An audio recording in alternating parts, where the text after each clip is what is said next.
حضور سے پوچھا گیا یا رسول اللہ عقل مند کون ہے؟ عقل مند نہیں، عقل مند کون ہے؟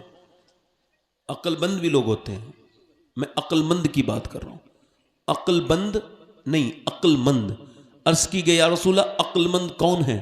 حضور نے فرمایا جو موت کو کثرت سے یاد کرے اور موت کی تیاری کرے۔ اچھا، آج تک کسی نے موت نے کسی سے کہا ہے شرابی سے کہ یار شراب چھوڑ دے، اب تجھے موت آنے والی ہے؟ کبھی کبھی سنا؟ بے نمازی سے کہا ہوگا نماز پڑھ لے۔ اللہ کے رسول فرماتے ہیں بے نمازی جب مرے گا اتنی پیاس لگے گی 7 سمندروں کا پانی بھی پی لے گا، اس کی پیاس نہیں بجھے گی۔ کبھی کہا موت نے توبہ کر لے بے نمازی؟ بے نمازی قیامت کے دن فرعون اور نمرود کے ساتھ کھڑا ہوگا۔ کبھی کہا؟ ماں باپ سے بدتمیزی کرنے والے بدتمیز اور بدترین قسم کے گھٹیا انسان سے کبھی موت نے کہا کہ سن ماں سے بدتمیزی کرتا ہے باپ سے، توبہ کر لے موت آنے والی ہے؟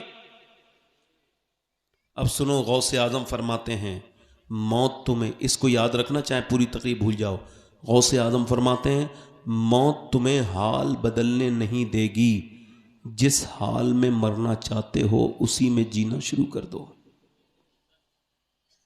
نہیں سمجھے؟ اگر تم گناہ والی زندگی جی رہے ہو تو یاد رکھو تمہاری موت بھی ویسے ہی ہونی ہے۔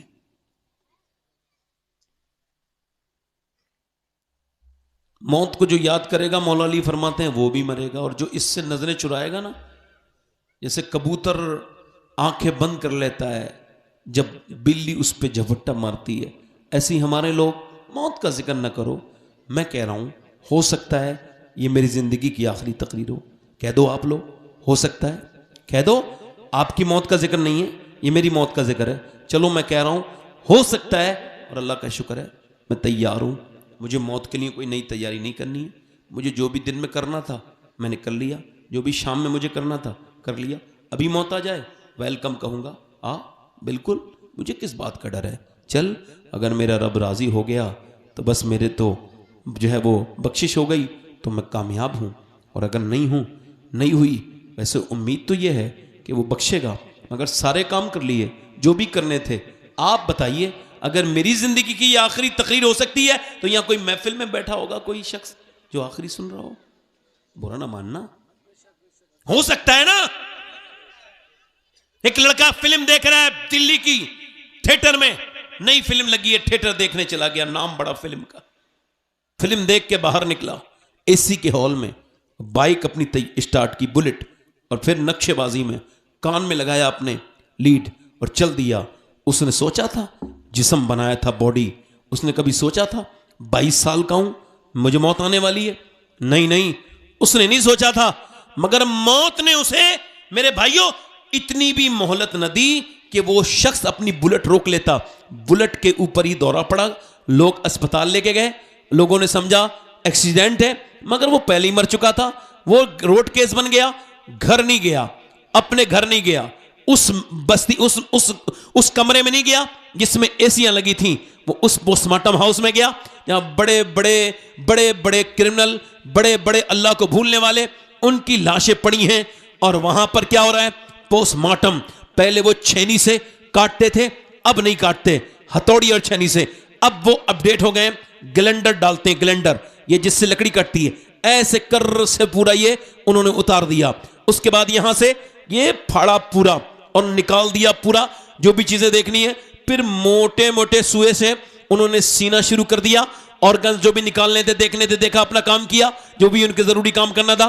اس کے بعد پھر لگائے ٹانکے، اور یہاں بھی بھرے ایسے الٹے سیدھے ٹانکے، پھر کالی پنی میں لپیٹا، اور 22 سال کا نوجوان اپنے گھر۔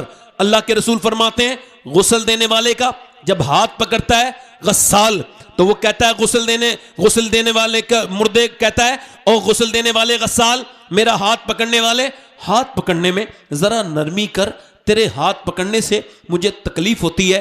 یہ بتاؤ میرے دوستوں، میرے بھائیوں، صرف ہاتھ اٹھانے سے، اور جب لے کے چلتے ہیں کہتا ہے آرام سے چلو، تمہارے کاندھا بدلنے سے مجھے تکلیف ہو رہی ہے،